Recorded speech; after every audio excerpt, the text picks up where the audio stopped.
O Senhor esteja convosco. Ele está no meio de nós. Proclamação do Evangelho de Jesus Cristo, segundo Lucas. Glória a vós, Senhor. Naquele tempo, Jesus dizia às multidões: quando vedes uma nuvem vinda do ocidente, logo dizeis: vem chuva. E assim acontece.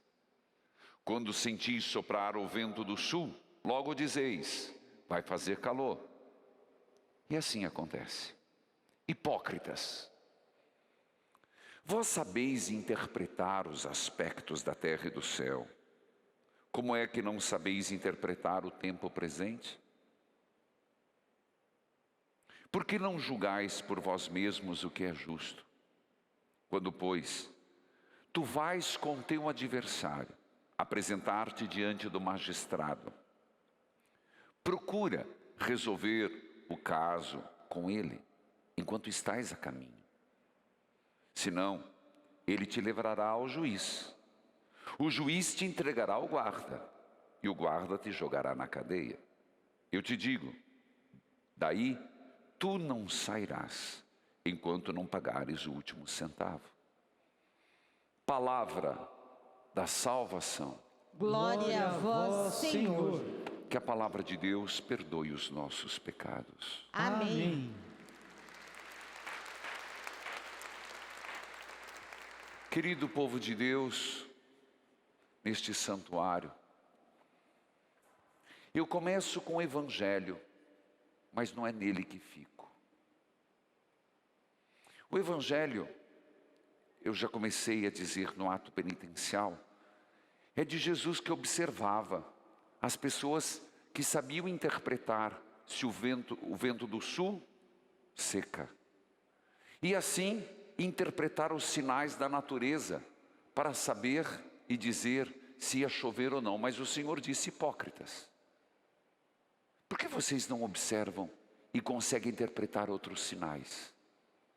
E ele usa um exemplo do cotidiano muito fácil de compreender.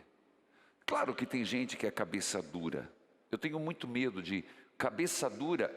Não é problema da cabeça dura, é coração peludo, tosco. Gente que foi feita machadada. Mas eu acredito que o Evangelho fale uma pessoa que está numa peleja contra a outra.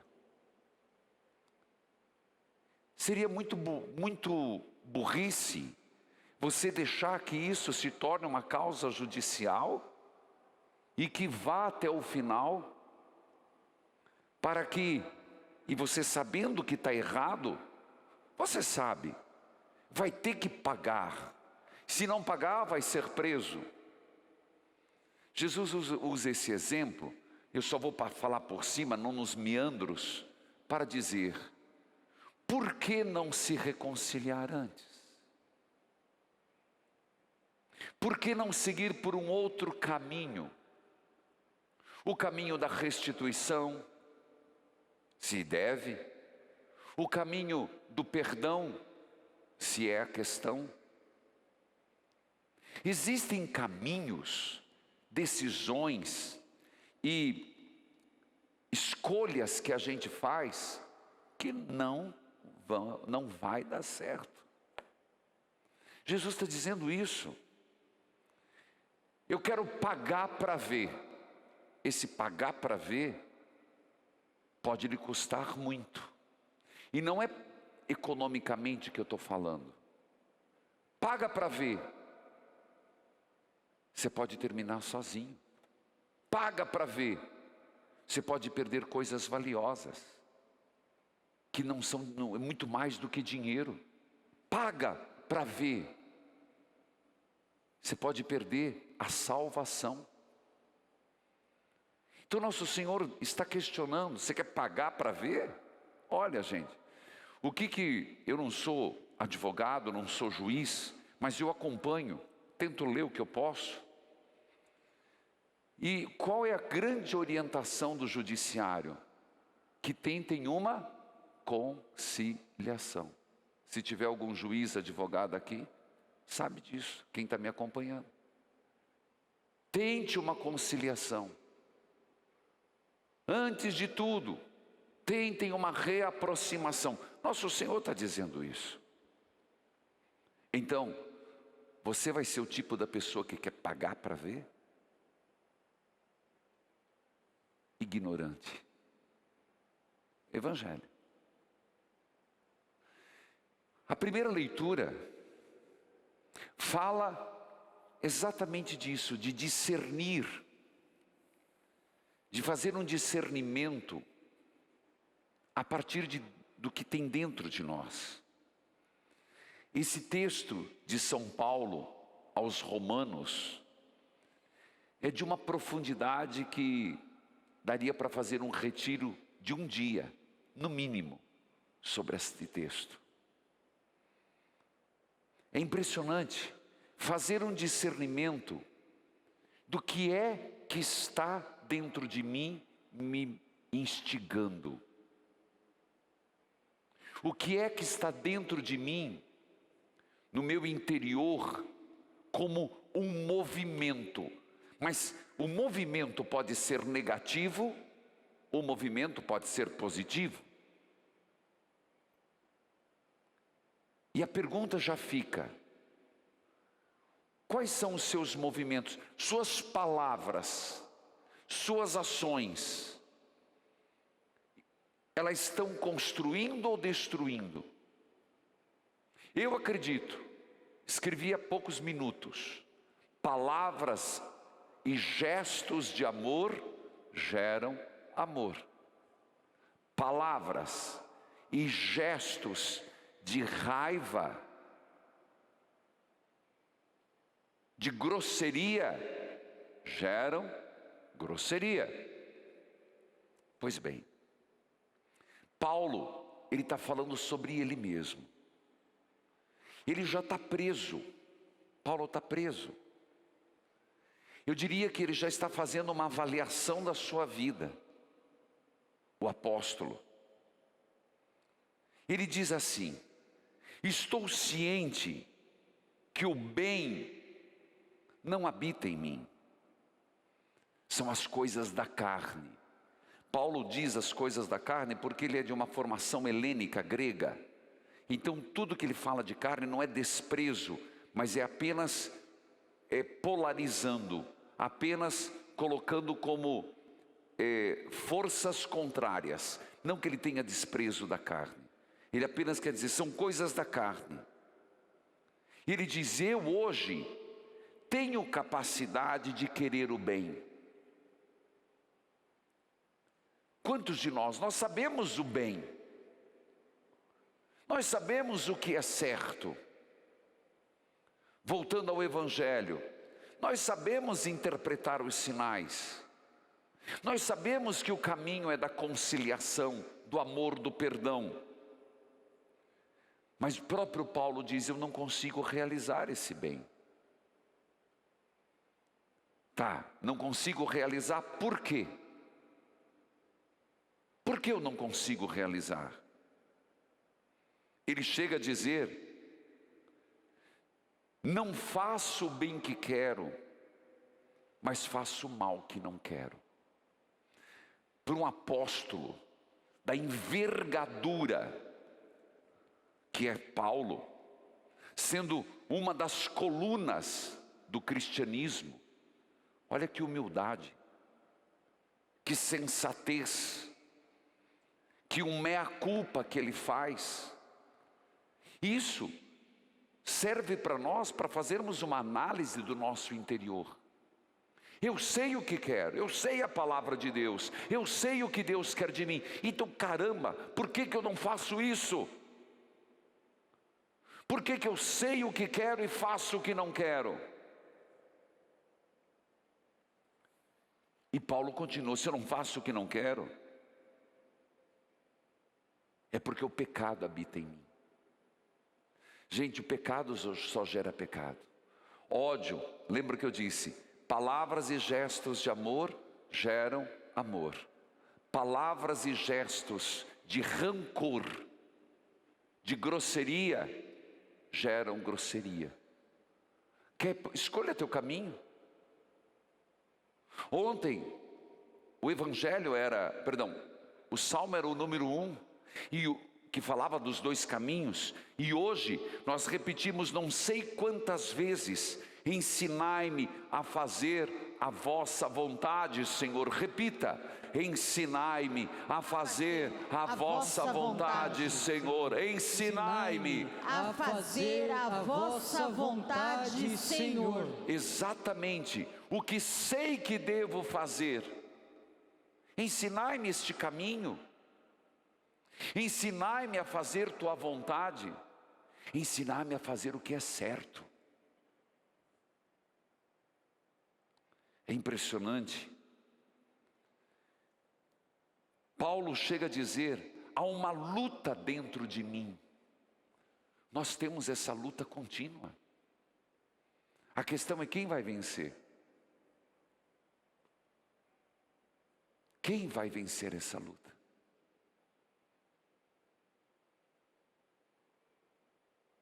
É aquela história que faz parte, muita gente já escutou, que dentro de nós temos 2 lobos. O lobo ruim, devorador, mau, e o lobo bom.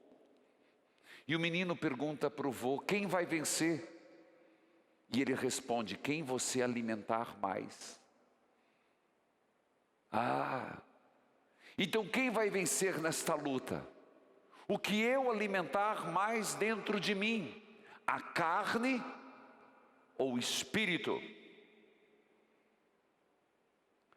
As coisas que me remetem a Deus ou as coisas do mundo? O problema, meus irmãos, você quer pagar para ver? Você vai ouvir muito eu falar isso. Quer pagar para ver?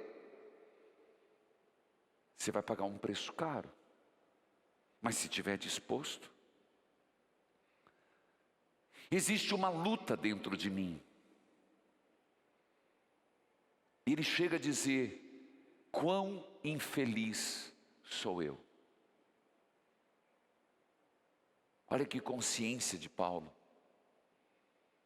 Infeliz porque ele vê que ele queria tanto fazer o que o Salmo diz, fazer a vontade de Deus, e não consegue.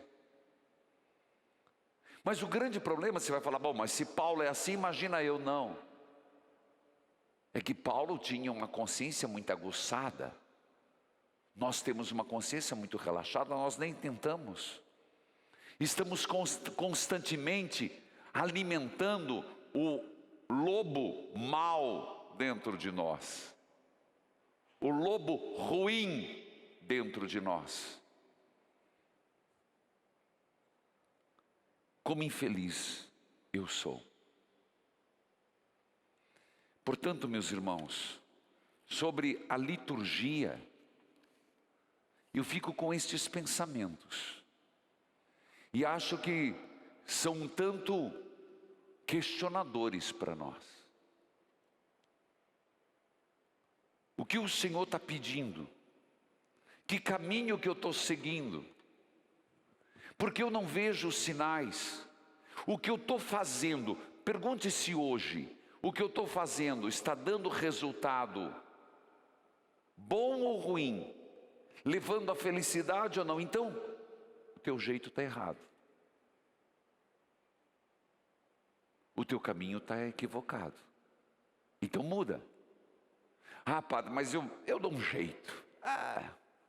Isso parece que está no sangue do brasileiro, né? O jeitinho. Mas às vezes nem esse jeitinho dá mais. A vida vai colocando numa sinuca, desculpa o termo, bilhar, né? Eu joguei muito no seminário. Era a única coisa que a gente tinha: ping-pong, bola e jogo de sinuca. Depois do almoço era o nosso passatempo.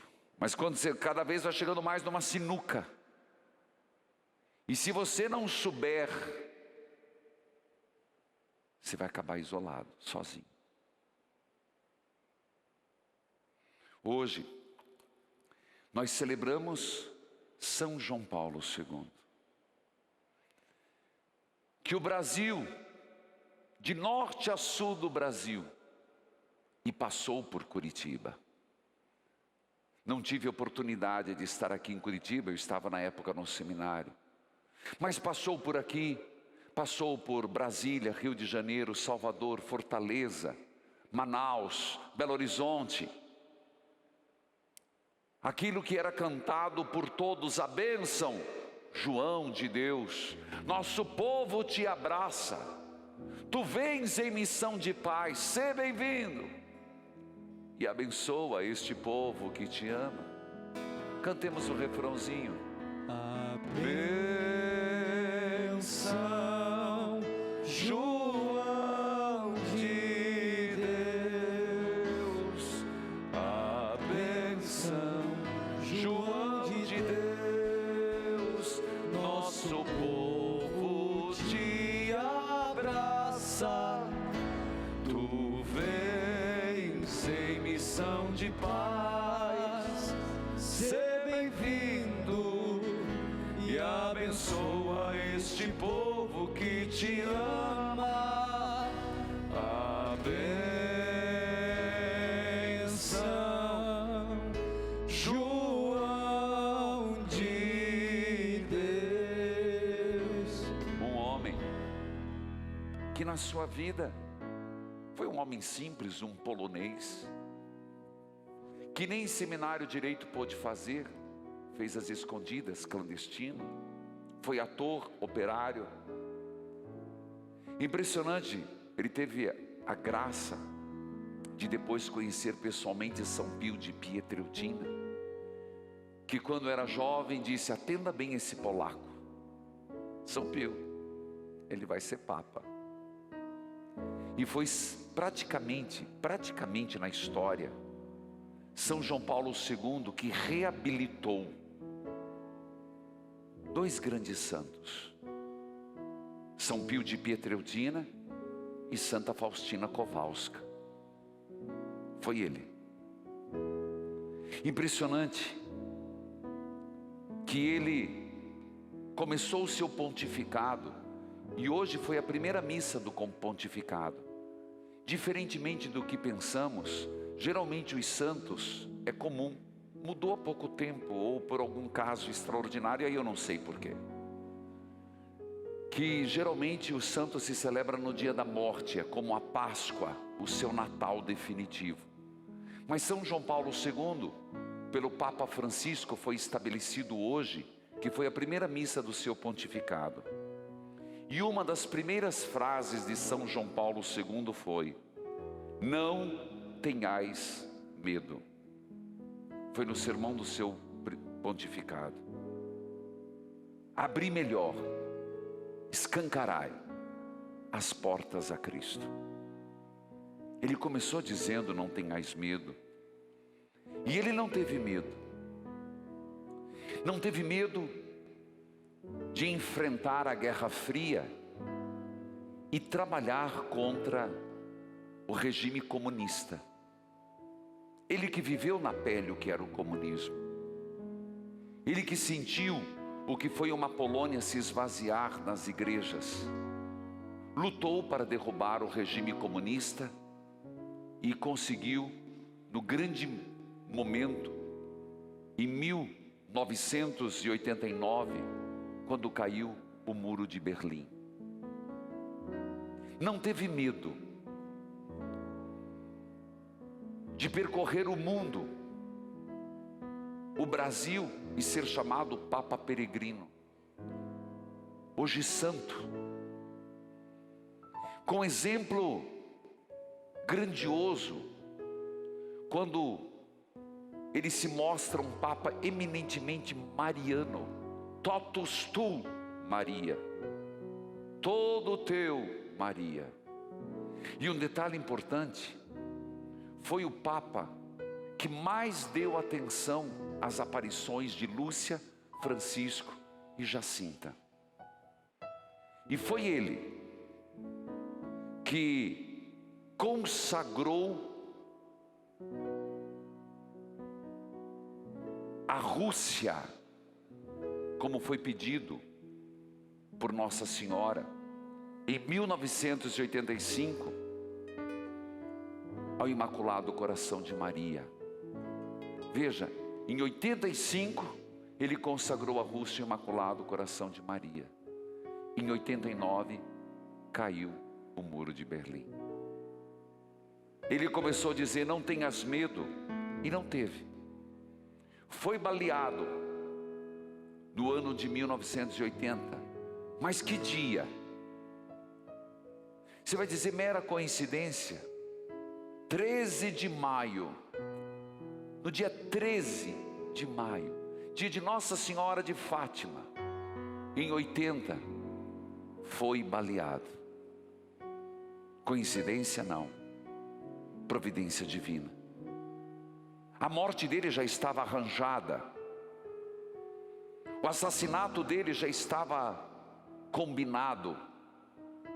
Mas o que não esperavam é que aquele homem, atirador profissional, aquele turco, Ali Agca, ele era certeiro na mira, mas que haveria uma mão divina, a de Nossa Senhora, a desviar o projétil. 13 de maio. E ele se refere a esse dia, totus tu, Maria, como um grande milagre de Nossa Senhora. Um ano depois, ele leva o projétil à bala, para ser fundida na coroa de Nossa Senhora de Fátima. Foi quando ele revela o terceiro segredo de Fátima, que diria respeito a ele mesmo, a um papa, e aconteceu com ele a morte. Não tenhas medo, ele começou a dizer o seu pontificado, e percorreu o mundo, estimulando os jovens. E ele dizia não tenhas medo, escancare as portas do coração. Queridos jovens, ide com confiança ao encontro de Jesus e com nossos santos. Não tenhais medo de falar de Jesus aos teus amigos, porque Cristo, caros jovens, é a resposta verdadeira para todas as perguntas sobre o homem e sobre seu destino. Queridos jovens, continuava o Papa, só Jesus conhece o vosso coração, só Jesus sabe dos vossos desejos, só Ele é capaz de saciar vossas aspirações. Um homem que não tinha medo, que quando precisava corrigir, corrigia. Abrir as portas da igreja, abria. Chamar a atenção dos bispos, chamava. Cenas que muitos podem procurar na internet. Ele tinha aquele hábito que ficou consagrado de chegar num continente, numa terra e beijar. Mas da mesma forma que ele beijava o chão, ele viu algumas autoridades eclesiásticas que não estavam sendo exemplo e deu de dedo. É só procurar. Quando nas suas homilias campais tentaram fazer baderna, ele levantava a voz altivo, voz forte de polonês, e mandava se calar. Não era uma água com açúcar, não.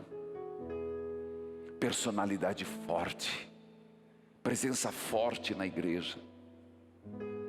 O Papa dos jovens, mas o Papa das famílias. Se lembrarmos, ele instituiu a Jornada Mundial da Juventude, mas também o Encontro Mundial das Famílias. Um deles foi no Brasil. E ele sempre se referia à família é a base da sociedade, lugar onde as pessoas aprendem os valores que guardarão para a vida toda. Caprichem, pais, dizia ele, porque aquilo que vocês ensinarem aos seus filhos, eles guardarão para a vida. Ele dizia para todos os casais, está escutando quem é casado? A pior prisão é um coração fechado a amar. Palavras e gestos de amor geram amor. Para conseguir o bem e a paz, é preciso, antes de tudo, formação, educação e valores morais para os filhos. O Papa da família dizia, e termino, a família está chamada a ser templo, casa de oração. Uma oração simples,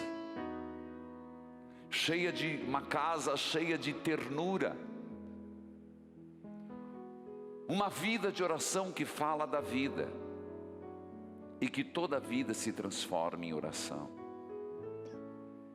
Filhos queridos, e é dele a frase, não cantaremos agora, que eu sempre gostei, cantaremos depois, que ele dizia, e eu roubei, desculpa a palavra, peguei para colocar numa música Bênção do Lar. Família que reza, unida, unida sempre estará. Essa era a frase dele. Então, se isso é verdade, família e casais que só brigam, um abraço para o gaiteiro. Pessoas que só se ofendem, adeus. Pessoas que só se machucam, eu duvido. O próprio corpo é assim. Gente, se você bate várias vezes o braço no mesmo lugar, ele vai ficar magoado, e se você continuar, ele vai criar ferida. Pessoas que só se machucam, mágoa e distanciamento. Família que reza, unida, unida sempre estará. A bênção, João de Deus.